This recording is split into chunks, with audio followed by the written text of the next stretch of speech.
Bienvenue dans le dossier, où chaque histoire dévoile une nouvelle énigme à résoudre. Rejoignez-nous pour une plongée dans Miss Marple et les yeux qui ne se sont jamais fermés, une histoire créée par des fans pour célébrer le charme et le génie de la détective légendaire d'Agatha Christie. Nous serions ravis de vous compter parmi nous dans ce voyage palpitant. Partagez vos impressions, dites-nous d'où vous regardez et si vous repérez des erreurs, n'hésitez pas à nous les signaler. Fobodam. Commentaires nous aideront à vous proposer des mystères encore plus captivants. Chapitre 1. Le témoin silencieux dans la pièce fermée à clé. La pluie s'abattait sur les hautes fenêtres à vitraux du manoir de Fairbourne, tandis que l'horloge du grand hall sonnait minuit. Dans le salon faiblement éclairé, un silence pesant s'était installé, jusqu'à ce qu'il soit brisé par un halètement étranglé qui sembla transpercer l'air. La maisonnée s'était rassemblée après une découverte soudaine et terrible. Lord Fairbourne avait été retrouvé mort, seul dans son bureau fermé à clé. La porte était verrouillée de l'intérieur, aucun signe d'effraction, et personne ne prétendait avoir rien vu ni entendu. Le seul témoin, semblait-il, était la pièce elle-même, silencieuse, implacable et impénétrable. Miss Jane Marple arriva juste après l'aube, avançant avec précaution sur le chemin de gravier boueux, sous la forte bruine qui s'accrochait aux chênes centenaires qui entourèrent le domaine. Elle fut accueillie par l'inspecteur Foley, dont le visage sévère trahissait une lassitude inouïe pour son âge. « Miss Marple, Dieu merci, vous êtes là. C'est une affaire qui nous a tous déconcertés. » Il désigna le manoir imposant, dont les murs de pierre étaient assombris par la pluie incessante.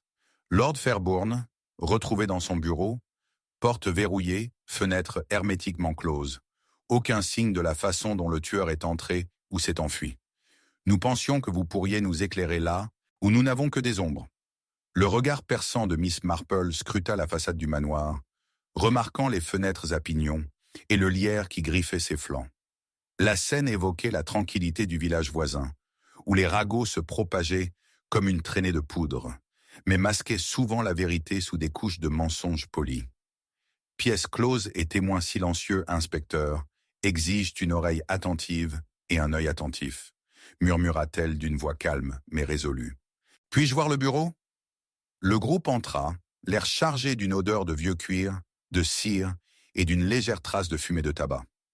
La porte du bureau était bel et bien verrouillée de l'intérieur, le verrou en laiton luisant faiblement.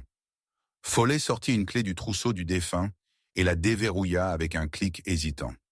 La pièce était modeste mais élégante. Un grand bureau en chêne encombré de papier, un fauteuil en cuir renversé près de la cheminée, et Lord Fairbourne lui-même affalé en sonsonnant, avant une tache sombre s'étalant sur son gilet blanc. Miss Marple s'approcha prudemment du corps, remarquant l'angle de la chaise renversée, les papiers déplacés, et le plus léger indice d'un élément inhabituel, une petite trace de saleté sur le bord du bureau, déplacée au milieu du bois poli. « Observez, inspecteur, dit-elle doucement. La chaise a été renversée comme à la hâte, et pourtant les papiers restent quasiment intacts, sauf ici. » Elle désigna une lettre pliée, à moitié dissimulée, sous un buvard. Le cachet brisé, mais le contenu apparemment non lu. Cette lettre pourrait bien contenir la clé. L'inspecteur hocha la tête d'un air sombre et tendit la lettre à Miss Marple, qui déplia délicatement le parchemin crémeux. L'écriture était précise, élégante. Une adresse adressée à Lord Fairbourne en personne, datée de 2 jours plus tôt. « Mon cher Lord, pardonnez mon retard, mais la vérité que vous cherchez ne réside ni dans votre or ni dans votre titre, mais dans l'ombre de votre passé. » Le message s'interrompit brusquement, sans signature, sans indication de l'expéditeur. Cryptique, en effet, songea Miss Marple en pliant soigneusement la lettre. Son regard se porta ensuite vers la cheminée, où une légère trace de cendre s'était accumulée. Elle se pencha et ramassa un petit morceau de papier carbonisé. « Tiens, quelque chose a été détruit, » dit-elle. « Peut-être un indice que quelqu'un a voulu effacer. » Avant que Foley puisse répondre, une servante apparut à la porte, le visage pâle et tremblant. « Mademoiselle Marple, vous devez absolument voir ça. » Elle les conduisit à la fenêtre où le jardinier, un homme bourru nommé Tom, se tenait nerveusement près des parterres de fleurs mouillés par la pluie. « J'ai trouvé ça dans le jardin juste après l'aube, » murmura la servante en lui tendant un petit mouchoir boueux, brodé d'un délicat monogramme. « I.F. Miss Marple plissa les yeux. E.F. Edith Fairbourne, l'épouse du défunt Lord. C'est assez significatif. Le mouchoir est humide et taché de terre, ce qui suggère qu'il a été laissé tomber à proximité. Mais pourquoi était-il dehors? Et dans le jardin à une heure pareille? À mesure que la matinée avançait, Miss Marple commença à démêler les fils emmêlés des secrets du manoir Fairbourne. Elle remarqua les regards tendus échangés entre Edith Fairbourne et Charles, le neveu de son défunt mari, un homme dont le sourire charmeur dissimulait à peine un ressentiment latent. La gouvernante, Madame Beale, évoquait à voix basse les disputes chuchotées et les absences soudaines. Chaque conversation ajoutait des couches au mystère, chaque personnage étant une pièce de puzzle aux arêtes vives. Miss Marple repensa au bureau verrouillé et à la porte qui embarrait l'accès. « Il n'existe pas de serrure parfaite, inspecteur, » dit-elle doucement. « Une porte peut être verrouillée de l'intérieur et permettre l'entrée sans briser le sceau. Je soupçonne quelqu'un connaissant parfaitement le fonctionnement de ce manoir. » Elle examina attentivement la serrure, ses doigts en suivant les rainures. « Regardez, le pêne bouge sans problème, mais ne présente aucune rayure récente ni marque de forçage. Pourtant, cette serrure peut être manipulée avec un simple outil à loquet, courant chez ceux qui sont familiers avec l'entretien des propriétés. Quelqu'un ici possède-t-il cette connaissance? » Tom, le jardinier, s'agita, mal à l'aise.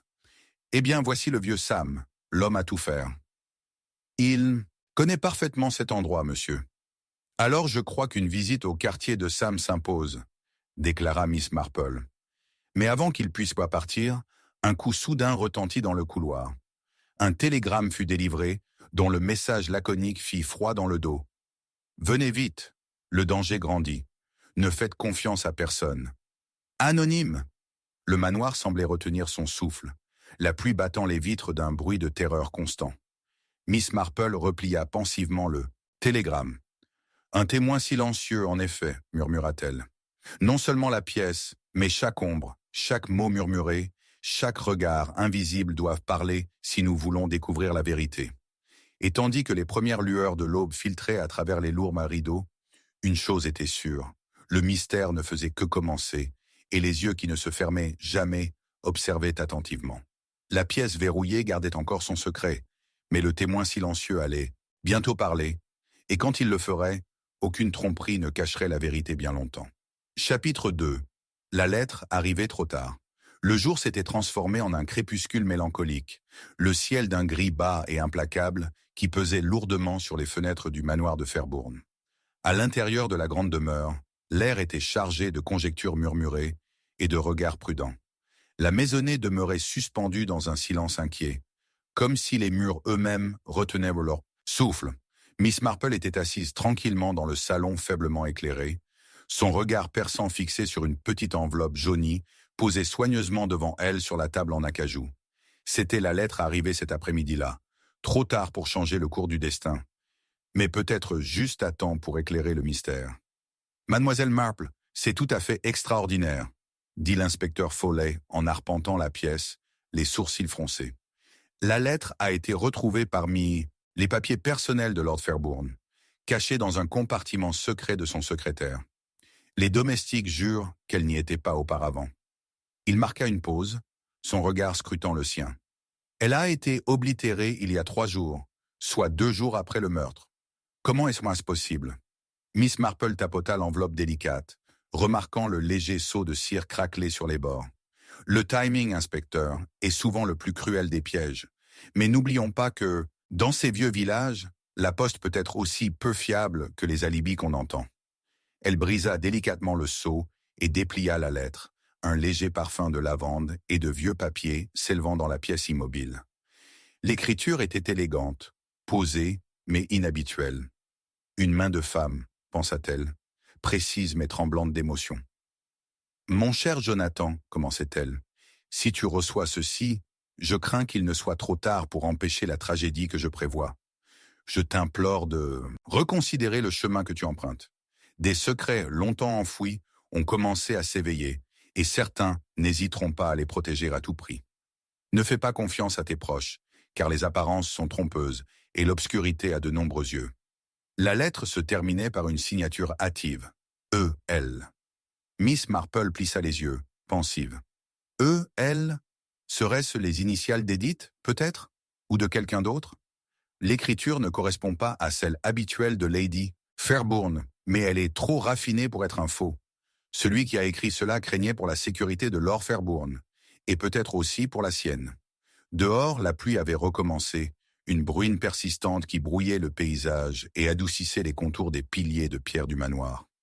Le village, au loin, semblait englouti par la brume, ses ruelles tranquilles désertes, à l'exception d'une silhouette solitaire, marchant péniblement sous un parapluie usé. À l'intérieur, la tension montait comme l'orage qui se préparait. Miss Marple se leva et se dirigea vers la fenêtre, la lettre toujours à la main. « Cette lettre est un message venu de l'ombre », murmura-t-elle. « Quelqu'un a tenté d'avertir Lord Fairbourne, mais l'avertissement est arrivé trop tard. Cela signifie que le meurtrier pourrait encore être parmi nous, anticipant peut-être même notre prochain coup. » Follet la rejoignit à la fenêtre, scrutant le voile gris du soir. « Soupçonnez-vous Lady Fairbourne? Alors, elle semble particulièrement affectée par cette perte, mais le chagrin peut masquer bien des choses. » Miss Marple secoua doucement la tête. Le chagrin n'explique pas l'étrange silence qu'elle garde sur les affaires de son défunt mari, ni la façon dont elle évite les autres depuis la nuit du meurtre. Il y a une retenue dans ses manières, trop mesurée, presque répétée. Un secret se cache derrière ce chagrin. À ce moment précis, la gouvernante, Madame Beale, apparut sur le seuil, serrant contre elle une liasse de papier. « Mademoiselle Marple, s'il vous plaît. J'ai trouvé ceci parmi les papiers de Lord Fairbourne, cachés sous son registre. J'ai pensé qu'il pourrait être utile. » Elle présenta les documents au détective. Une vieille correspondance entre Lord Fairbourne et un correspondant inconnu, datant de près de 10 ans. Miss Marple parcourut les lettres, son regard perçant captant les subtils changements de ton, de la cordialité à la prudence, voire au désespoir. Une lettre, datée d'1 mois seulement, mentionnait une vérité enfouie et avertissait « Vous ne pouvez pas faire confiance à l'héritier de la famille. Ses ambitions sont plus sombres que vous ne le pensez. » Les réponses du destinataire étaient laconiques, ne formulant que des affirmations énigmatiques. Un nom a surgi, Charles Fairbourne, le neveu, récemment arrivé de Londres. « Ambition et suspicion vont souvent de pair, » dit doucement Miss Marple. « Et là où il y a de l'ambition, il y a des secrets pour lesquels il vaut la peine de tuer. » L'horloge sonna, chaque coup résonnant comme un battement de tambour sombre. Miss Marple pensa à la servante qui avait remis la lettre. « Quelqu'un a-t-il vu qui avait apporté ce mot ?» demanda-t-elle à Madame Beale. « Seulement la jeune Émilie, la servante, » répondit Madame Beale avec hésitation. Elle a dit qu'un inconnu l'avait laissé à la porte, mais quand elle a levé les yeux, le messager avait disparu. Elle semblait effrayée, Miss Marple. La peur dans le regard d'une jeune servante ne devait jamais être prise à la légère. Elle suggérait une présence qui déstabilisait même le plus stoïque. Miss Marple décida qu'une visite à Émilie était justifiée. L'arrière-cuisine était froide et sombre. De la vapeur s'échappait des éviers, tandis qu'Émilie récurait une casserole récalcitrante. Ses mains tremblaient à l'approche de Miss Marple. « Miss Marple, je ne voulais pas le dire, » balbutia la jeune fille. « Mais j'ai vu maître Charles se disputer avec quelqu'un dans le jardin hier soir, juste avant la découverte du corps. »« Un étranger, peut-être » demanda doucement Miss Marple. Émilie secoua la tête. « Non, c'était une femme. Je ne voyais pas bien son visage, mais elle semblait bouleversée. Elles chuchotèrent de violemment, puis elle jeta quelque chose près des rosiers. » Les yeux de Miss Marple brillèrent d'intérêt. « Tu as vu ce qu'elle a lancé ?» La fille hésita. « Une lettre, je crois. Je n'osais pas m'en approcher. » Ce petit détail apparemment insignifiant était un fil conducteur que Miss Marple ne voulait pas laisser se dénouer. La roseraie détenait peut-être les réponses encore cachées sous la terre. Plus tard, Miss Marple et Follet traversèrent le parc détrempé, les fleurs alourdies par la pluie, leurs pétales lisses et abîmés. Près des racines tordues d'un vieil if, Miss Marple aperçut un morceau de papier froissé, trempé mais lisible. Il s'agissait d'un extrait d'une lettre, des mots fragmentés, mais suffisamment longs pour laisser deviner un avertissement. « Ah, trahison. Jamais pardonné. Taisez-vous. Ce n'est pas une simple coïncidence, murmura Miss Marple.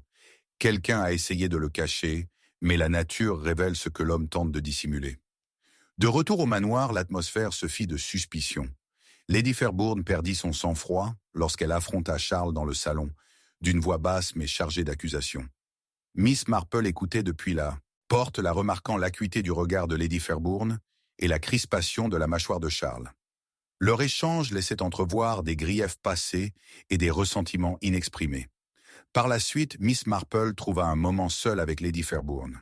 « Vous supportez bien votre chagrin, Lady Fairbourne, mais je sens des ombres derrière votre calme. » Les yeux de la femme brillaient de larmes. « Vous ne comprenez pas, Miss Marple. Jonathan n'était pas l'homme que vous croyez. Son passé était plus sombre qu'on ne l'imaginait. J'avais peur de ce qui pourrait arriver s'il était révélé. » Miss Marple hocha la tête, reconstituant mentalement les fragments du puzzle. La lettre, les avertissements, les rencontres secrètes dans le jardin, tout cela révèle un enchevêtrement de peur et de trahison. Alors que la nuit tombait, une soudaine agitation éclata. La femme de chambre fit irruption dans la pièce, essoufflée. « Mademoiselle Marple, dans la bibliothèque, il y a eu un cambriolage. » Se précipitant sur les lieux, Miss Marple trouva les portes-fenêtres grandes ouvertes, les papiers éparpillés comme des feuilles dans la tempête. Mais au milieu de ce chaos, un seul objet restait intact sur le bureau. Un agenda relié en cuir délavé. Miss Marple le ramassa avec précaution, traçant du doigt les initiales gravées « E.L. ». Le journal, réalisa-t-elle, pourrait bien être la clé pour percer les secrets qui avaient mené au meurtre. Mais alors qu'elle ouvrait ces pages fragiles, un vent froid balaya le manoir et une voix murmurée sembla résonner dans l'ombre. Certaines vérités sont faites pour rester enfouies. La lettre était certes arrivée trop tard, mais son avertissement avait réveillé une obscurité qui refusait de se taire. Et Miss Marple savait que dans les jours à venir, les liens fragiles de la confiance se déferaient, révélant des motivations et des mensonges plus sombres que la nuit détrempée. Le mystère s'épaissit, et, avec lui, les yeux silencieux de Fairbourne. Manor observèrent, sans ciller, les secrets remontés à la surface. Chapitre 3. Le visiteur de minuit qui a disparu. La nuit était engloutie par un épais brouillard venu des Landes, enveloppant le manoir de Fairbourne d'un voile fantomatique. La pluie avait cessé, mais le froid persistait, s'infiltrant dans chaque pierre et chaque bois de l'ancien domaine. Miss Marple était assise près de l'âtre vacillant du salon, les doigts crispés sur une tasse de thé fumante, l'esprit agité par le poids des récentes découvertes. La lettre, le journal, les avertissements murmurés, autant de fils emmêlés dans un réseau de secrets qu'elle n'avait pas encore complètement démêlés. Un coup sec et soudain rompit le silence, transperçant la pièce comme une lame. Le silence retomba dans la maisonnée. L'inspecteur Follet échangea un regard avec Miss Marple, puis se dirigea prudemment vers la porte. Il l'entr'ouvrit, révélant une silhouette enveloppée d'ombre et trempée par la brume. « Qui est là à cette heure-ci » demanda Follet d'une voix ferme mais teintée de suspicion. La silhouette s'avança, révélant un homme au visage pâle et tiré, aux yeux perçants de nervosité. « Je vous prie de m'excuser, » dit-il d'un ton pressant. « Je dois parler à Miss Marple. C'est une question de vie ou de mort. » Miss Marple se leva, son regard perçant examinant l'étranger. « Vous êtes bien en retard, et les routes sont dangereuses. Qui êtes-vous donc ?»« Je suis Edward Lawton, » répondit-il à voix basse. « Un ami de la famille Fairbourne, même si je suis peu connu ici. Je suis venu dès que j'ai appris la mort de Lord Fairbourne. » Follet hésita, mais laissa entrer l'homme. Le manteau du visiteur dégoulinait sur le parquet ciré, tandis qu'on le conduisait vers un siège près du feu. Ses mains tremblaient lorsqu'il sortit un mot plié, usé et froissé. « Ceci, dit-il, m'a été donné par une connaissance commune. Il met en garde contre un danger pour Lord Fairbourne et peut-être pour tous les habitants du manoir. » Miss Marple prit le mot et le lut à voix haute. « Méfiez-vous des regards qui vous observent dans l'obscurité. Ne vous fiez à aucune ombre parmi vous. » Les mots résonnèrent étrangement dans la lueur vacillante des bougies. « Ce n'est pas un avertissement futile, » dit-elle doucement. « Quelqu'un craint pour sa vie, et pourtant le message est arrivé trop tard pour éviter une tragédie. » Le regard d'Édouard croisa le sien, hanté. « J'ai encore des choses à te dire, mais je Dois rester discret. Il y a ici des gens qui voudraient me faire taire. » Alors que l'horloge sonnait l'heure des sorcières, le silence du manoir s'épaissit. Soudain, un grand fracas retentit dans le couloir. La maisonnée se précipita dehors et trouva la chambre d'amis vide. Edward Lockton avait disparu sans laisser de traces, ses empreintes humides ne menant qu'au couloir avant de disparaître dans l'obscurité. Miss Marple plissa les yeux. « Ce n'était ni un accident, ni une simple fuite, » dit-elle. « Il a été emmené, ou pire, sommé de partir. Mais où est-il allé et que sait-il de si terrifiant ?» Elle inspecta attentivement la pièce. Près de la fenêtre, un délicat bouton de manchette en argent gisait par terre, gravé des initiales CF, la marque inimitable de Charles Fairbourne. « Un indice, » murmura Miss Marple. Le visiteur était là, et quelqu'un voulait s'assurer qu'il ne s'attarde pas. L'atmosphère se fit de suspicion. Charles Fairbourne arriva quelques instants, plus tard l'air réservé. Interrogé sur le bouton de manchette, il pâlit, mais nia toute implication. « J'étais à la bibliothèque toute la soirée, » affirma-t-il. Pourtant, la femme de chambre se souvenait l'avoir vu près des chambres d'hôtes à une heure inhabituelle. Miss Marple reconstitua les fragments. La lettre trop tard, la disparition soudaine du visiteur, le bouton de manchette laissé comme une miette de pain. Ce manoir recèle bien plus que des secrets. Il abrite la peur et la tromperie, dit-elle. Et le visiteur de minuit qui a disparu détient peut-être la clé pour les percer. À l'aube, Miss Marple se tenait près du portail du jardin, la brume matinale l'enveloppant comme un voile.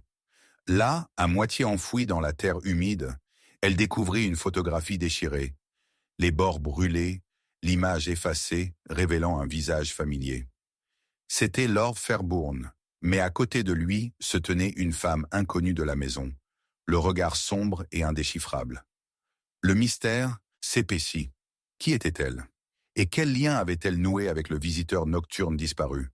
Miss Marple plia soigneusement la photographie, le poids des questions sans réponse pesant sur elle.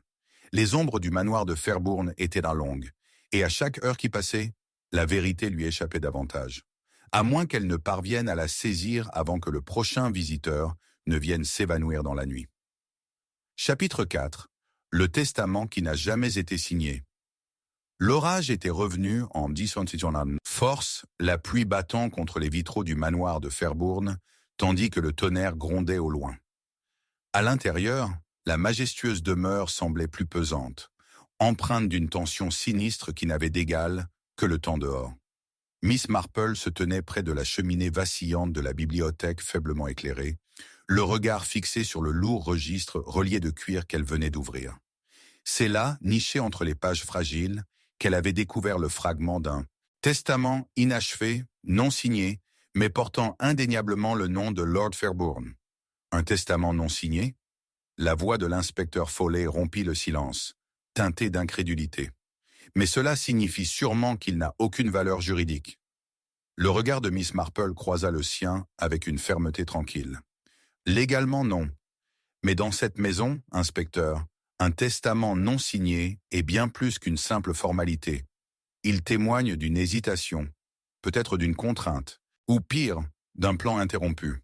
La pièce sentait vaguement le vieux papier et le bois humide, et l'orage projetait des ombres intermittentes qui dansaient tels des spectres sur les étagères. La maisonnée s'était rassemblée, certains assis avec raideur dans le salon adjacent, d'autres attardés hors de vue, le visage crispé par une anxiété dissimulée. Chacun savait que la question de l'héritage n'était pas une mince affaire, surtout maintenant que la mort soudaine et violente de Lord Fairbourne planait sur eux comme une guillotine. Miss Marple déplia soigneusement le fragment de testament. L'écriture était précise, l'encre légèrement tachée, comme si la plume avait hésité à mi-trait. Son contenu était saisissant, une redistribution de la succession, favorisant un parent éloigné inconnu de la plupart, et déshéritant à la fois Lady Fairbourne et Charles, le neveu si ouvertement ambitieux. Ce testament, s'il avait été signé, dit doucement Miss Marple, aurait bouleversé toutes les attentes de cette maison. Il aurait détruit des motivations et en aurait créé de nouvelles. Mais la question demeure, pourquoi n'a-t-il jamais été signé? Et qui aurait pu y perdre s'il l'avait été? Lady Fairbourne entra discrètement, le visage pâle mais calme. « Je n'ai jamais eu connaissance de ce testament. » dit-elle d'une voix cassante. Jonathan gardait beaucoup de secrets, mais j'aurais cru qu'il m'aurait parlé d'un tel document. Miss Marple l'observait attentivement. Ses doigts tremblaient tandis qu'elle joignait les mains. Une lueur indéchiffrable brillait dans ses yeux. « Les secrets sont la monnaie d'échange des puissants, Lady Fairbourne, répondit-elle doucement. Et parfois, ils sont le poids qui nous écrase. L'inspecteur s'éclaircit la gorge. Nous devons retrouver le reste de ce testament. Sans lui, les véritables intentions de Lord Fairbourne demeurent un mystère, et par conséquent, les motivations de ceux qui risquent d'y gagner ou d'y perdre. Le regard de Miss Marple parcourut la pièce, s'attardant sur Charles, dont les doigts agités tapaient silencieusement sur son genou. Son assurance habituelle était maintenant teintée de malaise. « Monsieur Fairbourne, dit-elle, vous avez été remarquablement absent des discussions sur les affaires de votre oncle. Ce fragment vous inquiète-t-il » Charles sourit, mais son sourire n'atteignit pas ses yeux. « Les ennuis sont un mot pour ceux qui ont beaucoup à perdre, Miss Marple. J'espère que la vérité éclatera avec le temps. » Plus tard dans la soirée, Miss Marple s'aventura dans les couloirs sombres du manoir, sa lanterne projetant de douces lueurs sur la pierre ancienne. Elle se dirigea vers le bureau de Lord Fairbourne, une pièce qu'elle n'avait pas encore entièrement explorée. Là, au milieu des papiers éparpillés comme à la hâte, elle remarqua une légère empreinte sur le buvard sous le bureau, une empreinte fantomatique de mots autrefois profondément gravés sur la page. Avec une précaution experte, elle pressa un chiffon humide sur le buvard, puis le présenta à la lumière. Elle discerna vaguement les mots. « Ne faites confiance à personne. Le passé ressuscitera, et l'avenir ne tient qu'à un fil. » Un frisson lui parcourut l'échine. Ce n'était pas une dispute familiale ordinaire. Il y avait quelque chose de plus sombre, de plus dangereux en jeu. La rêverie de Miss Marple fut interrompue par les pas légers de la gouvernante, Madame Bill. « Miss Marple, murmura-t-elle. « Ça, Aura, j'ai entendu Lady Fairbourne parler dans les appartements des domestiques cet après-midi. Elle était bouleversée, parlant de trahison et de peur.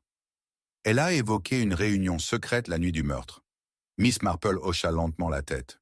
Le testament non signé, les rencontres secrètes, les menaces cachées, tout cela tisse un tableau de tension. Nous devons découvrir qui a rencontré Lady Fairbourne ce soir-là et ce qui s'est dit. Le lendemain, une tempête de ragots parcourut le village, des rumeurs de conflits familiaux et de documents disparus. Miss Marple réunit la maisonnée dans la grande salle, où elle interrogea méthodiquement chaque membre, observant attentivement le moindre frémissement de lèvres, le moindre regard fuyant. Le majordome a raconté avoir vu Charles s'attarder près du bureau du notaire tard la veille. La femme de chambre s'est souvenue avoir entendu des voix élevées derrière des portes closes, et le jardinier a mentionné un étranger aperçu rôdant près du domaine, quelqu'un que personne ne pouvait identifier. Alors que les témoignages s'accumulaient, Miss Marple reconstitua un tableau troublant. Une famille brisée par la cupidité, la peur et des secrets longtemps enfouis. Le testament non signé n'était pas un simple document, c'était le pivot autour duquel toute la tragédie tournait. Alors que la nuit tombait à nouveau, Miss Marple était assise seule dans la bibliothèque, les pensées lourdes. Soudain, un léger coup à la fenêtre attira son attention. Dehors, dans l'obscurité, une silhouette glissa une enveloppe scellée à travers les barreaux de fer et disparut dans l'obscurité. À l'intérieur, l'enveloppe portait un seul mot écrit en écriture élégante, « Attention ». À l'intérieur de la lettre pliée, une révélation l'attendait. Une révélation qui jetterait le doute là où il n'était jamais tombé auparavant et changerait à jamais le cours de l'enquête. Le testament qui n'a jamais été signé n'était que le début. Chapitre 5. L'alibi, qui s'est fissuré à l'aube. La pluie avait enfin cessé, laissant le monde propre, mais enveloppé d'un froid humide, tandis que les premières lueurs pâles de l'aube filtraient avec hésitation à travers les lourds rideaux du manoir de Fairbourne. La maison, autrefois animée de murmures anxieux et de pas agités, semblait désormais plongée dans un calme fragile et inquiétant. Pourtant, dans les recoins ombragés du domaine, des secrets s'envenimaient, attendant d'être dévoilés. Miss Marple était déjà réveillée, assise près de la fenêtre dans le calme matinal, la tasse de thé fumante à la main oubliée, tandis que son regard perçant parcourait le contour des jardins. encore luisant de gouttes de pluie. La nuit avait apporté de nouvelles révélations, et avec elles, des fissures dans la façade soigneusement construite de la vérité. Un coup frappé à la porte rompit le silence. L'inspecteur Foley entra, le visage crispé par l'urgence. « Mademoiselle Marple, j'ai des nouvelles. L'alibi de Charles. Fairbourne. Il ne tient pas. » Le regard du détective s'aiguisa. « Allez-y, inspecteur. » Foley fit quelques pas avant de parler. Charles a affirmé avoir passé la nuit aux écuries à s'occuper des chevaux, comme l'a confirmé le palefrenier. Mais quand j'ai parlé à l'homme ce matin, sa version a changé. Il a admis être absent depuis plus d'une heure, mais a refusé de dire où. Les lèvres de Miss Marple se pincèrent. Un alibi qui s'effondre sous l'examen est souvent le premier signe de culpabilité ou de désespoir. Elle se leva et enfila son manteau, le poids du mystère la poussant à l'action. Les couloirs du manoir étaient encore sombres et frais, les domestiques se déplaçant silencieusement comme des ombres. Miss Marple se dirigea vers les écuries, où l'air sentait le foin, le cuir et la sueur des chevaux. Le palefrenier, un homme nerveux nommé Jenkins, l'accueillit d'un regard inquiet. « Monsieur Jenkins, je crois savoir que vous avez parlé avec l'inspecteur Foley de la nuit dernière. » L'homme hocha la tête, évitant tout contact visuel. « Oui, madame. J'ai dit que j'étais avec maître Charles toute la soirée, mais ce n'est pas tout à fait vrai. Il est parti un moment, sans préciser où. » Le regard de Miss Marple était fixe. « Avez-vous remarqué quelque chose d'inhabituel? Des visiteurs, des bruits ou des signes de détresse ?» Jenkins déglutit difficilement. « Eh bien, madame, j'ai entendu des voix fortes venant du jardin vers minuit, mais il faisait trop sombre pour voir qui. Quand maître Charles est revenu, il avait l'air différent, troublé, genre. C'était un fil conducteur que Miss Marple ne voulait pas laisser filer. Le jardin était déjà au cœur du mystère, un lieu où les secrets semblaient s'accumuler comme une brume. De retour à l'intérieur, Miss Marple trouva Lady Fairbourne dans le salon, le visage pâle et tiré. « Vous avez toujours défendu Charles, » observa doucement Miss Marple. « Mais avec cette révélation, votre confiance en lui a-t-elle vacillé ?» Les yeux de Lady Fairbourne brillèrent d'une lueur de désespoir. « Je veux croire à son innocence. Mais ces derniers temps, Charles a changé, son tempérament, son côté secret. Je crains qu'il ne nous cache quelque chose de sombre. » L'esprit de Miss Marple se tourna vers la photographie déchirée découverte quelques jours plus tôt. La femme inconnue à côté de Lord Fairbourne, le visiteur nocturne disparu. Chaque indice était un coup de pinceau peignant un portrait de trahison et de peur. Plus tard dans la soirée, Miss Marple réunit la maisonnée dans la grande salle. Avec une précision méticuleuse, elle exposa les faits, encourageant un dialogue ouvert mais surveillant attentivement les lapsus et les contradictions. Charles parlait avec un calme mesuré, mais hésitait lorsqu'on l'interrogeait sur son départ des écuries. « J'avais des choses à régler, » répondit-il évasivement, « mais cela n'a aucune importance. » Miss Marple ne le quitta pas des yeux. « Go on. Pourtant, monsieur Fairbourne, le silence qui entoure vos mouvements est en soi révélateur. Que faisiez-vous cette nuit-là, et pourquoi le cacher ?» La tension montait. Le jardinier murmura qu'il y avait d'étranges empreintes de pas près des rosiers. La servante se souvint d'un éclat métallique près du portail. Miss Marple examina un petit morceau de tissu, soyeux, déchiré et légèrement taché de terre. Il était assorti à la manche d'une veste ayant appartenu à feu Lord Fairbourne. « Ce tissu s'est accroché à un buisson épineux près de l'allée du jardin, » dit-elle doucement. « Il suggère une lutte ou un passage précipité. Et c'est ici, et non dans les écuries, que la vérité nous attend. » La nuit s'épaissit, et avec elle, les couches de tromperie commencèrent à se dissiper. Lors d'un moment de calme en tête-à-tête avec l'inspecteur Foley, Miss Marple révéla ses pensées. L'alibi a été lâché à l'aube, certes, mais c'est la nature de cette faille, le silence, l'heure cachée, qui nous révèle ce que craint le plus le suspect. Un bruit soudain attira leur attention, un léger bruissement à la fenêtre. Miss Marple scruta l'obscurité et aperçut un mot plié, caché sous le rebord.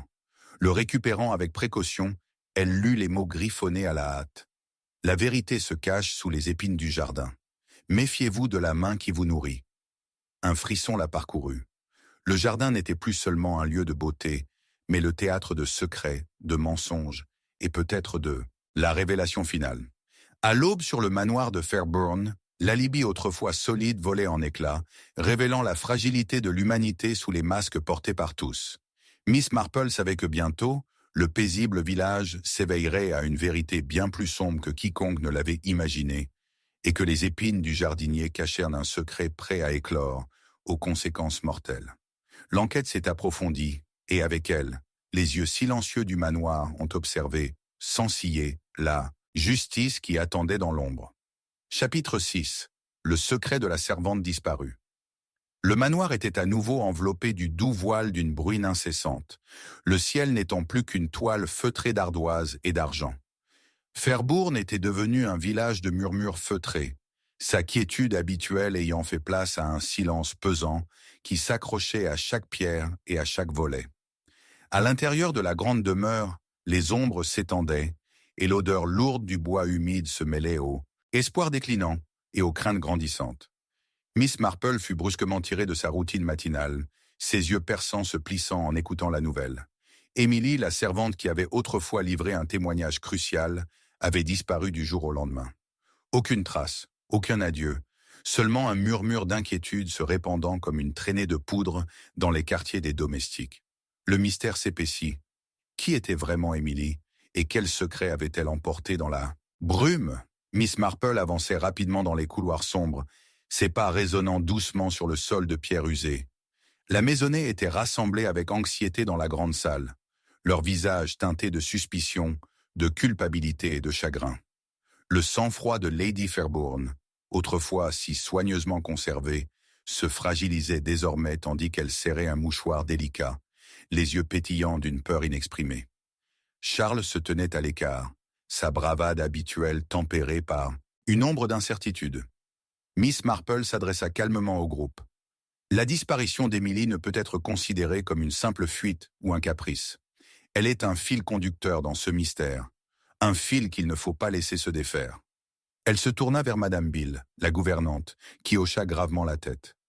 Émilie était calme, mais observatrice. Elle en savait plus qu'elle ne le laissait paraître, et ces derniers temps, elle semblait troublée, presque craintive. Elle parlait d'avoir entendu des conversations qui ne concernaient pas son rang. L'esprit de la détective s'emballa. La pluie s'intensifiait dehors, frappant les vitres d'un rythme incessant. Elle demanda à voir les affaires d'Émilie, un petit paquet laissé dans l'arrière-cuisine. Parmi ses modestes possessions, Miss Marple trouva un morceau de papier plié, aux bords usés et tachés. Le dépliant soigneusement, elle découvrit un mot griffonné à la hâte. « Rejoignez-moi près de l'IF à minuit. La vérité ne peut rester enfouie. » L'IF, qu'un ancien, tordu et dominant l'ombre du jardin, avait été le théâtre de précédentes rencontres murmurées. Le message était un signal, une invocation enveloppée de danger. Miss Marple chercha le jardinier, Tom, dont le visage buriné trahissait un homme habitué au silence. « Avez-vous vu Émilie hier soir près de l'IF » demanda-t-elle. Tom hésita, puis admit. « Oui, Miss Marple. Elle était là, en train de parler à quelqu'un dans le noir. Je n'ai pas compris qui, mais c'était urgent. » Il y avait de la peur dans sa voix. Les pièces du puzzle commencèrent à s'assembler. Une rencontre secrète, une servante effrayée, un témoin disparu. Les déductions de Miss Marple s'affinèrent. Émilie savait quelque chose d'assez dangereux pour mettre sa vie en danger. La tension monta tandis que Miss Marple interrogeait à nouveau la maisonnée. La cuisinière fit allusion à d'étranges livraisons. Le chauffeur parla de visites nocturnes. Même Charles hésita sous son regard lorsqu'on l'interrogea sur ses déplacements. La nuit tombait à nouveau, et Miss Marple s'aventura jusqu'à l'IF, la lune l'observant comme un œil pâle derrière des nuages changeants. Là, à moitié enfouie dans la terre humide sous les racines noueuses, elle découvrit un petit médaillon terni. À l'intérieur, un portrait miniature de femme, le même visage inconnu que celui de la photographie déchirée qui avait hanté l'enquête. Le médaillon était plus qu'un bibelot. C'était un lien avec le passé, un indice caché sous des couches de peur et de silence. Alors qu'elle tenait le délicat charme, un murmure de mouvement attira son attention. Une silhouette émergea de l'ombre, un homme au regard perçant et calculateur, à la présence à la fois menaçante et familière. « Vous cherchez la vérité, Miss Marple, dit-il doucement, mais certains secrets sont mieux gardés. » Le chapitre se clôturait au bord de la révélation. Le secret de la servante disparue, suspendu comme un fil au-dessus d'un précipice. Les observateurs silencieux du manoir de Fairbourne retenaient en leur souffle, car la prochaine étape pourrait apporter le salut ou la ruine. Le mystère s'épaississait, la nuit s'étendait et à chaque ombre qui fuyait l'aube, Miss Marple savait que la vérité se rapprochait. Mais il en était de même du danger qui se cachait juste hors de vue. Chapitre 7. Un murmure du journal oublié. La nuit tombait lourdement sur le manoir de Fairbourne. Un brouillard bas traversant les chênes, centenaires qui bordèrent le domaine, étouffant les pas et les bruits de gorge. La pluie claquait sans relâche contre les vitraux, projetant des ombres tremblantes qui dansaient sur les murs lambrissés de la bibliothèque, où Miss Marple était assise, penchée sur un fragile volume relié de cuir. Un journal intime, jauni par le temps et oublié jusqu'à présent. L'odeur de moisi du vieux papier et de l'encre emplissait l'air, se mêlant à la faible trace de terre humide du jardin extérieur. C'était une relique du passé, mais qui pouvait encore murmurer des vérités longtemps cachées. Le journal avait été découvert par hasard, caché derrière un panneau amovible dans le bureau privé de Lord Fairbourne. Ces pages fragiles contenaient les confidences d'une femme qui avait autrefois arpenté ces couloirs des décennies auparavant. Son écriture élégante mais tremblante, trahissant un esprit déchiré par les secrets et la peur. La première entrée donnait un ton glaçant. Si ces mots sont retrouvés, puissent-ils avertir ceux qui viendront après nous? Il y a de l'obscurité dans notre sang, et les murs de Fairbourne renferment bien plus que des souvenirs.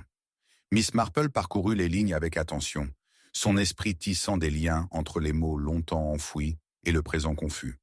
Lady Eleanor Fairbourne, la diariste, avait relaté une série d'événements mystérieux, des rumeurs de trahison, des liaisons interdites et une silhouette obscure qui hantait le domaine. Un passage se détachait, décrivant une pièce cachée derrière la plus ancienne étagère de la bibliothèque, un lieu secret où Lady Eleanor s'était réfugiée lors de périodes de troubles. « Inspecteur Follet », appela doucement Miss Marple, appelant l'homme épuisé de la pièce voisine. « Ce journal suggère l'existence d'une chambre secrète. Si c'est vrai, cela pourrait expliquer la disparition de certains documents, et peut-être les motivations de ceux qui cherchent à taire la vérité. » L'inspecteur fronça les sourcils, mais acquiesça. « Une pièce secrète, on dirait un roman gothique. Et pourtant, c'est bien là, selon les propres mots de Lady Eleanor. Nous devons enquêter. » Miss Marple se leva, la détermination accentuant son visage. Ensemble, ils examinèrent la bibliothèque, caressant du doigt le dos des anciens volumes, jusqu'à ce qu'une légère irrégularité attire l'attention de Miss Marple. Un livre intitulé « L'histoire de Fairbourne », plus épais et plus récent que les autres. Doucement, elle le tira vers elle. Un léger clic résonna dans la pièce immobile, et une porte étroite s'ouvrit, révélant une pièce exiguë, enveloppée de poussière et d'obscurité.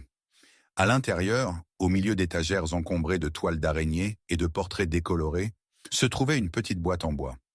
Miss Marple l'ouvrit avec précaution et y trouva une liasse de lettres, nouée d'un ruban jauni par le temps. L'écriture correspondait à celle du journal, celle de Lady Eleanor, délicate mais ferme. Une lettre était adressée au grand-père de Lord Fairbourne, l'avertissant d'un pacte secret et d'une trahison menaçant l'héritage familial. Tandis que Miss Marple lisait à voix haute, une ombre passa devant la porte. C'était Charles Fairbourne, l'expression indéchiffrable. « J'ignorais que cet endroit existait », dit-il doucement en entrant.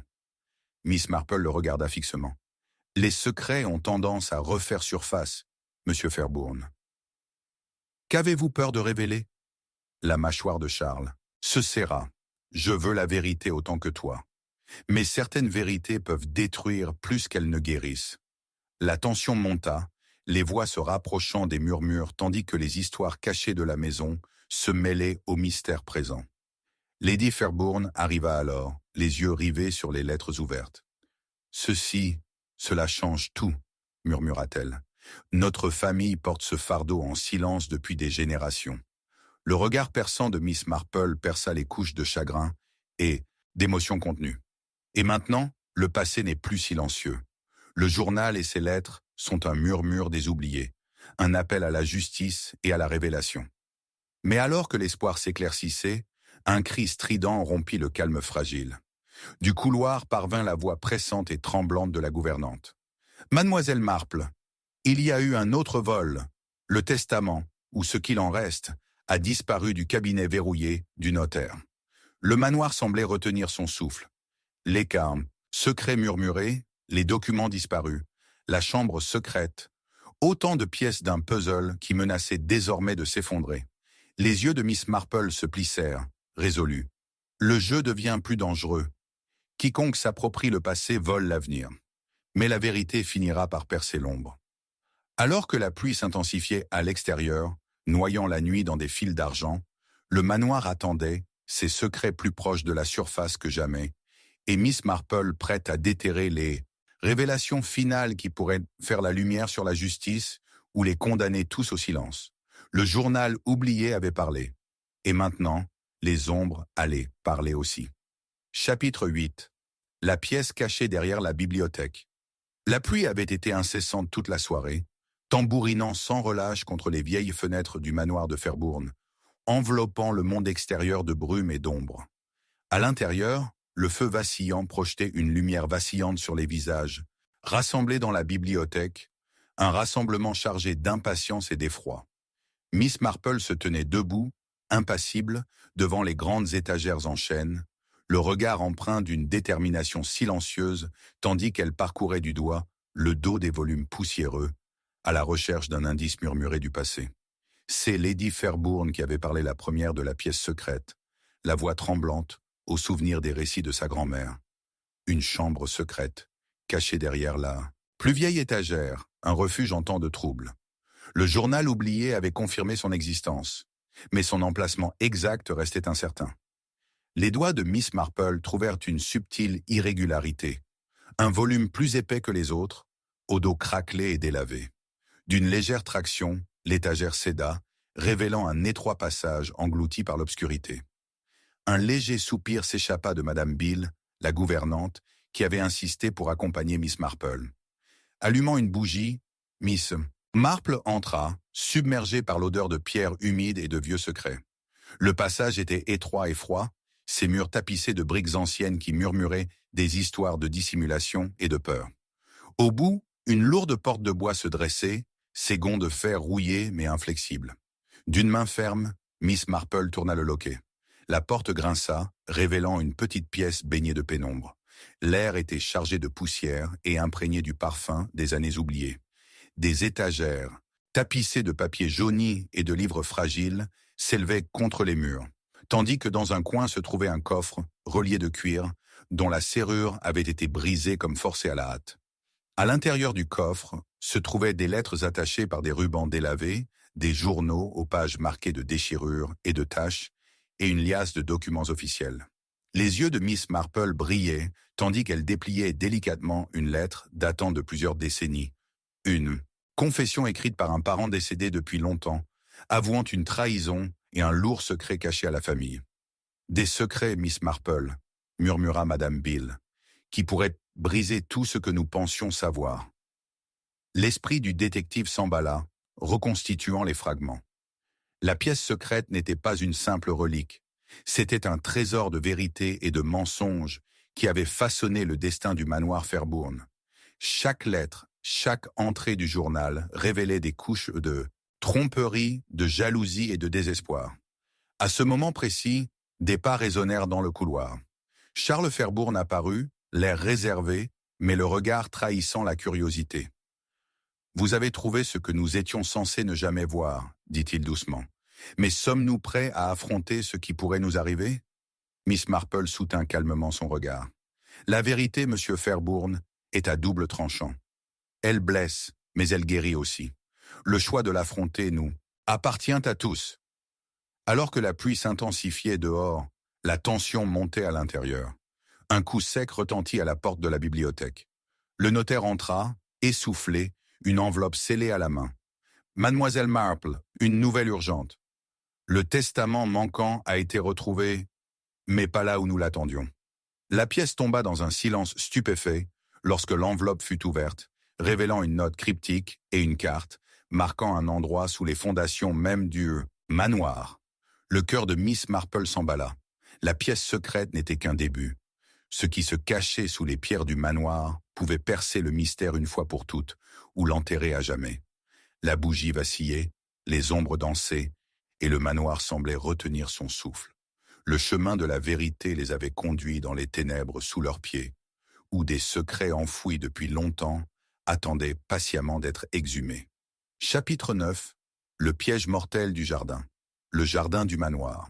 De Fairbourn était noyé sous une pluie fine, les gouttes s'accrochant aux pétales de rose et aux lierres comme des secrets tremblants. La nuit était tombée, et le vent froid soufflait à travers les chênes centenaires qui bordaient le domaine, apportant avec lui un pressentiment menaçant. Miss Marple se tenait à l'orée de la roseraie, son regard perçant scrutant les sentiers ombragés, où se cachaient d'indices et dangers, sous la pénombre argentée. Quelques heures plus tôt, une découverte surprenante avait brisé le calme fragile qui régnait dans la maison. Le corps du jardinier, Tom, avait été retrouvé près du vieil If, une tache cramoisie s'étalant sur sa chemise. La cause du décès était évidente. Une blessure empoisonnée infligée par une épine fine et acérée, provenant des plantes mêmes dont il s'occupait. Le jardin, autrefois un sanctuaire, était devenu un piège mortel. Miss Marple s'agenouilla près du corps, remarquant l'angle particulier de la blessure et le léger résidu accroché à l'épine, une trace d'une toxine rare connue seulement d'une poignée d'empoisonneurs et d'herboristes. Ce n'était pas un hasard, c'était un message. L'inspecteur Follet arriva, l'air sombre sous le bord de son chapeau trempé. Ce meurtre complique tout, Miss Marple. Tom était un homme discret, mais d'une loyauté farouche. Qui aurait voulu sa mort, et pourquoi? Le regard du détective se porta sur le sol fraîchement remué autour du corps. Remarquez, inspecteur, les empreintes sont rares et irrégulières, comme si le tueur se déplaçait avec une grande précaution. Et pourtant, quelqu'un a laissé une fausse piste menant loin de la scène du crime, vers les quartiers des domestiques. Alors qu'il se levait, Lady Fairbourn apparut, le visage pâle et résolu. Tom était plus qu'un jardinier, dit-elle doucement. Il connaissait des choses, des secrets sur la famille et le manoir. Peut-être trop. Charles Fairbourn s'attardait à proximité, les yeux assombris par la frustration. Il ne s'agit pas seulement d'un jardinier. Il s'agit de contrôle, de qui détient le pouvoir de façonner l'avenir de Fairbourn. Miss Marple observe la tension monter entre les membres de la famille. Le piège mortel du jardin marqua un tournant, révélant alliance et trahison cachée. Le lendemain matin, Miss Marple convoqua la maisonnée dans la véranda, dont les vitres étaient nastriées par la pluie. Elle exposa méthodiquement les preuves. La toxine rare, le sol perturbé, les empreintes de pas trompeuses. Le tueur a cherché à tromper, à diviser les soupçons. Mais l'origine du poison nous oriente vers la connaissance, une connaissance détenue par quelqu'un entre ses murs. Un murmure parcourut l'assemblée. Le regard de Miss Marple se posa sur la gouvernante. Madame Beale, dont l'attitude habituellement posée, trahissait une pointe de malaise. « Madame Beale, dit Miss Marple doucement, vous avez autrefois entretenu votre propre jardin, n'est-ce pas? Peut-être un jardin avec une collection plus exotique ?» Les yeux de la gouvernante s'écarquillèrent brièvement avant d'acquiescer. « Il y a des années dans ma jeunesse, mais j'ai laissé cette vie derrière moi. Pourtant, le savoir demeure, insista Miss Marple, et avec lui, les moyens. » La conversation dégénéra en échanges tendus et accusations voilées. Charles accusait Lady Fairbourn de cacher plus que son chagrin. Elle, à son tour, remettait en question ses motivations et son intégrité. Les domestiques échangèrent des regards nerveux, leurs murmures chargés de suspicion. Alors que le jour déclinait, Miss Marple s'éclipsa seule dans la roseraie. Là, sous l'arche envahie par la végétation, elle découvrit un morceau de tissu déchiré, accroché à une épine, soyeux, à motif, provenant sans aucun doute de l'écharpe que Lady Fairbourn avait portée ce soir-là. Mais le sol en dessous portait la trace infime d'une empreinte inconnue, plus petite et plus légère que celle de tous les membres de la maison. Son cœur s'emballa. Le piège mortel du jardin n'était pas un simple hasard. C'était un acte de désespoir et de tromperie soigneusement orchestré. Quelqu'un avait tracé une ligne dans la terre, délimitant les amis des ennemis, et Miss Marple était déterminée à découvrir quel camp chacun avait choisi. De retour à l'intérieur, elle interpella Lady Fairbourn à voix basse. « Votre écharpe, le tissu près de l'if, Comment l'expliquez-vous? Le sang-froid de la dame vacilla pour la première fois. J'ai marché là-bas sous la pluie, en quête de réconfort. Je jure que je n'ai fait aucun mal à Tom. Miss Marple l'observa attentivement. Pourtant, quelqu'un a voulu vous piéger, ou nous embrouiller tous. Un coup sec et soudain retentit à la porte. L'avocat entra, essoufflé, serrant contre lui une enveloppe usée. Mademoiselle Marple, une lettre anonyme est arrivée, affirmant connaître l'identité du meurtrier du jardinier et promettant des aveux, sous certaines conditions. La salle retint son souffle tandis que Miss Marple dépliait la lettre. Ces mots étaient d'un glaçant, une énigme enveloppée de menaces et d'avertissements, l'attirant plus profondément dans un tissu de mensonges. Le piège mortel du jardin n'était que le début. Derrière les roses et les ombres se cachèrent des vérités qui attendaient désespérément d'être découvertes, et un tueur plus rusé que quiconque l'avait imaginé. Alors que le crépuscule cédait la place à la nuit, Miss Marple savait que la chasse était loin d'être terminée. Les observateurs silencieux du manoir attendaient, et le prochain mouvement pourrait coûter une vie. Le jeu était lancé, et les enjeux n'avaient jamais été aussi élevés. Chapitre 10. La confession masquée dans le salon. Dehors, l'orage s'était transformé en une bruine incessante, plongeant le manoir de Fairbourne dans une obscurité humide. Derrière les lourds murs de bois, l'atmosphère était chargée d'impatience et de crainte inexprimées. Miss Marple était assise en silence dans le salon, faiblement éclairé, la lueur vacillante du feu projetant des ombres qui dansaient telles des fantômes sur les hauts plafonds. La maisonnée rassemblée attendait, le visage crispé par la tension, les yeux pétillants de suspicion, consciente que ce soir, le voile du secret serait levé, ou peut-être déchiré irrémédiablement. Soudain, la lourde porte s'ouvrit en grinçant, et une silhouette entra, enveloppée d'une cape sombre et portant un délicat masque de dentelle noire, qui ne cachait que ses yeux perçants. Un halètement parcourut la pièce. La voix du mystérieux visiteur était calme, mais lourde de confession. « Je ne viens pas en méchant, mais en porteur de vérités longtemps enfouies sous les mensonges et la peur. » Miss Marple se leva lentement, le regard fixe. « Vous avez toute mon attention. Parlez librement, car cette pièce ne contient aucun jugement, seulement la justice. » La silhouette retira son masque, révélant un visage à la fois familier et tourmenté. Émilie, la femme de ménage disparue, était enfin de retour. Ses yeux pâles brillaient de larmes retenues. « J'ai fui parce que la vérité me mettait en danger, » dit-elle d'une voix tremblante. « Mais je ne peux plus cacher ce que je sais. » Elle commença à démêler une histoire de tromperie. Comment elle avait découvert une alliance secrète entre deux membres de la famille, complotant pour manipuler le testament et réduire au silence quiconque menaçait leur plan. Ses aveux détaillaient des rencontres clandestines dans les jardins, des lettres cachées brûlées dans l'âtre et des menaces murmurées à voix basse. Ces mots étaient un mélange de peur, de loyauté et de courage. Miss Marple écoutait attentivement, remarquant l'hésitation de la servante et le choix judicieux de ses mots. « Émilie, quelle est cette alliance secrète? Qui a intérêt à une telle trahison ?» Le regard d'Émilie se posa brièvement sur Charles Fairbourne, assis, figé, le visage blême. « C'est Charles et Lady Fairbourne. Leurs ambitions les ont poussés à des extrémités dangereuses. » La salle s'ouvrit en murmures. Lady Fairbourne perdit son sang-froid. Sa voix était sèche et défensive. « Mensonge. Je pleure mon mari. M'accuser de tel complot est monstrueux. » Charles se leva, les yeux flamboyants. « Émilie invente des histoires pour se protéger. Elle ignore tout de nos affaires familiales. » Miss Marple leva la main, rétablissant le silence. « Examinons les faits, pas les passions. » Elle se tourna vers la lettre pliée qu'Émilie avait apportée, soigneusement conservée. Elle contenait des instructions énigmatiques, des signatures falsifiées et une clause secrète dans le testament. Preuve du complot. Un mouvement soudain à la fenêtre attira leur regard. Le jardinier, Tom, apparut, trempé et essoufflé, tenant une petite enveloppe cachetée. « Mademoiselle Marple, vous devez absolument voir ceci. On l'a glissé sous la porte des serres il y a quelques instants. » À l'intérieur de l'enveloppe se trouvait une photographie, une silhouette sombre se tenant près de Leaf la nuit du meurtre. Son visage était masqué, mais ses vêtements correspondaient à ceux d'un membre de la famille. Miss Marple étudia attentivement l'image.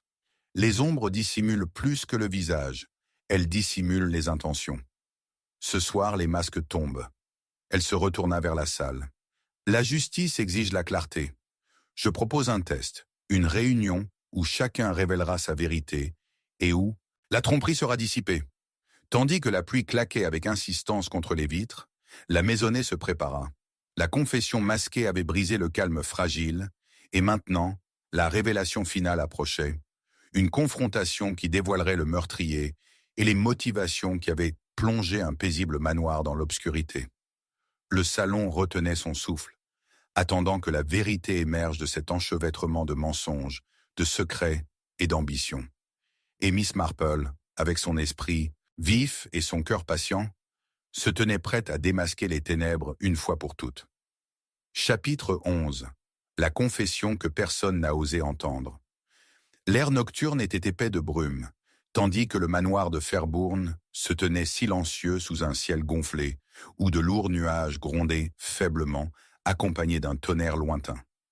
Dans le salon, la grande horloge résonnait régulièrement, son rythme régulier contrastant fortement avec le tumulte des cœurs rassemblés. Miss Marple était assise, posée dans son coin habituel, son regard perçant scrutant les visages, chacun obscurci par la peur, la culpabilité ou quelque chose de plus sombre. Ce soir était le soir où la vérité allait parler, même si peu osèrent l'écouter. Soudain, un silence pesant s'abattit lorsque la gouvernante, Madame Bill, entra portant une enveloppe scellée. La tension monta dans la pièce. Les murmures cessèrent. « Mademoiselle Marple, ceci a été trouvé caché sous le plancher de la bibliothèque, » dit-elle, d'une voix à peine plus forte qu'un murmure. « C'est à vous. » Miss Marple prit l'enveloppe avec précaution, brisant le cachet de cire avec une précision délibérée. À l'intérieur se trouvait une lettre. Le papier était vieilli mais intact. L'encre était passée mais lisible. L'écriture était inhabituelle, sèche, précipitée et pleine de désespoir. Tandis qu'elle lisait à voix haute, la salle semblait retenir son souffle. « À quiconque découvre ceci, sachez que je suis porteur d'une terrible vérité. Le secret que je garde a trop longtemps pourri, empoisonnant tout ce qu'il touche. J'avoue, non pas le crime lui-même, mais le péché qu'il a engendré.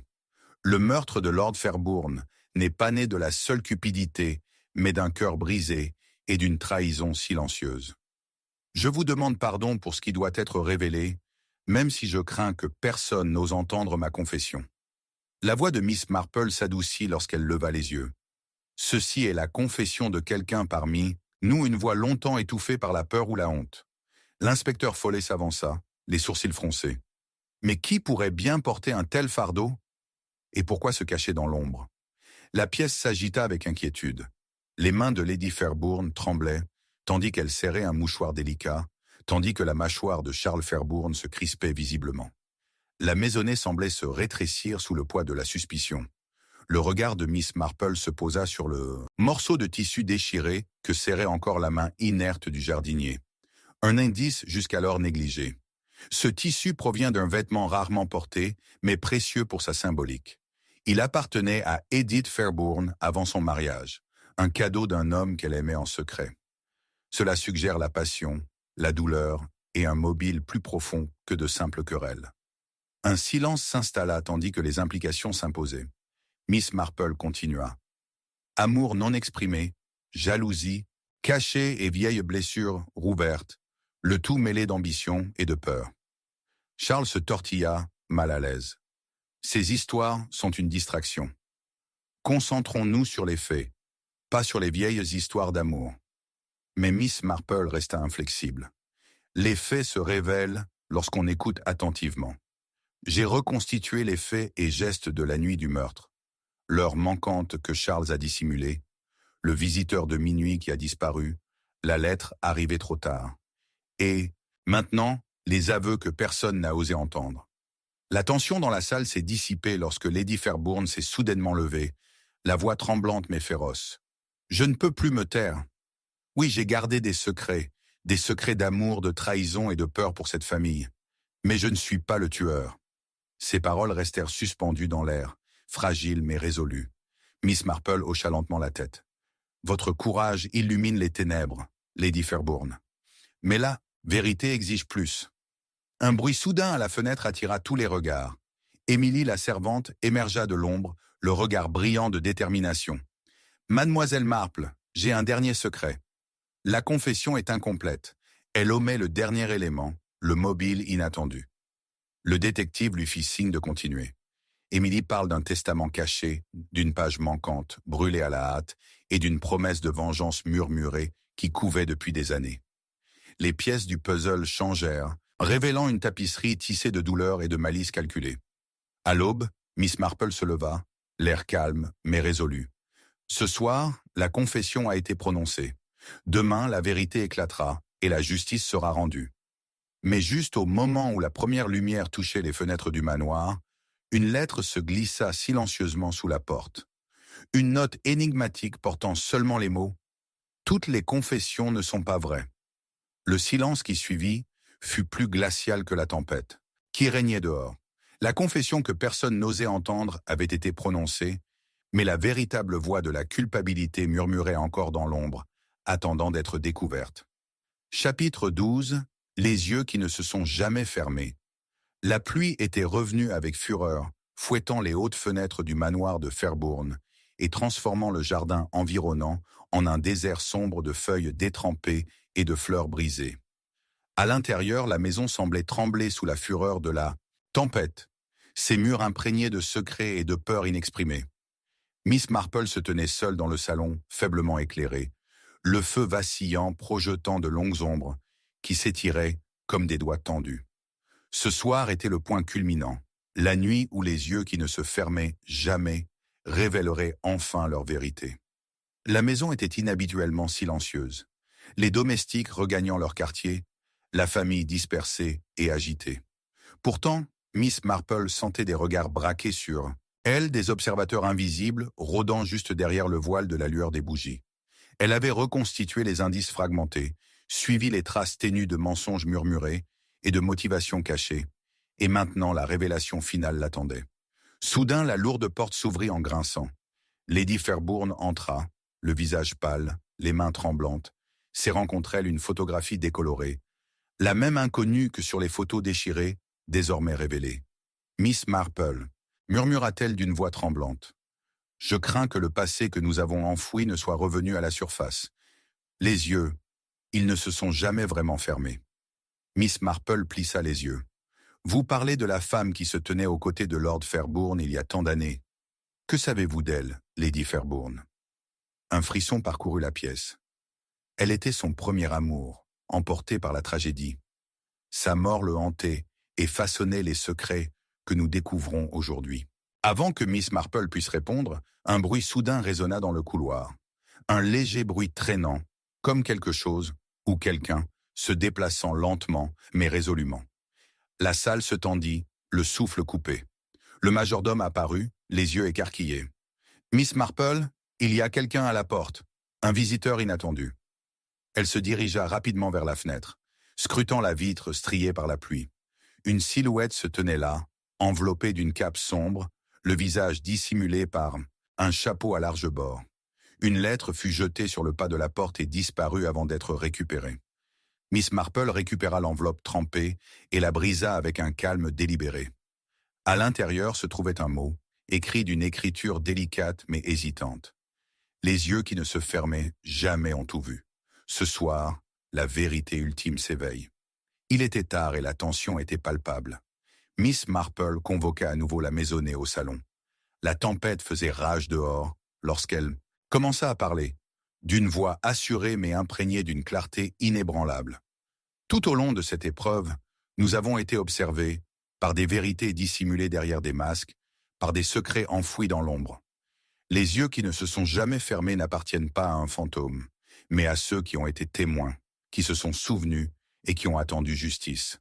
Elle se tourna vers Charles Fairbourne, le visage pâle, les yeux pétillants d'inquiétude. « Charles, tes ambitions jettent de longues ombres, mais tu n'étais pas le seul à manier le couteau. » Lady Fairbourne fixait le sol, les larmes luisantes. C'était une trahison née de l'amour et de la peur. L'emprise du passé est plus forte que nous l'imaginions. Miss Marple révéla une dernière preuve. Un gant délavé découvert dans la pièce secrète, brodé d'un blason unique appartenant à un parent longtemps présumé innocent. Ce gant appartenait au véritable coupable. Une main autrefois digne de confiance, désormais révélée. Des cris de surprise emplirent la salle tandis que le poids de la vérité s'imposait. Les observateurs silencieux, les yeux qui ne se fermaient jamais, avaient tout vu. Et maintenant, justice allait être rendue.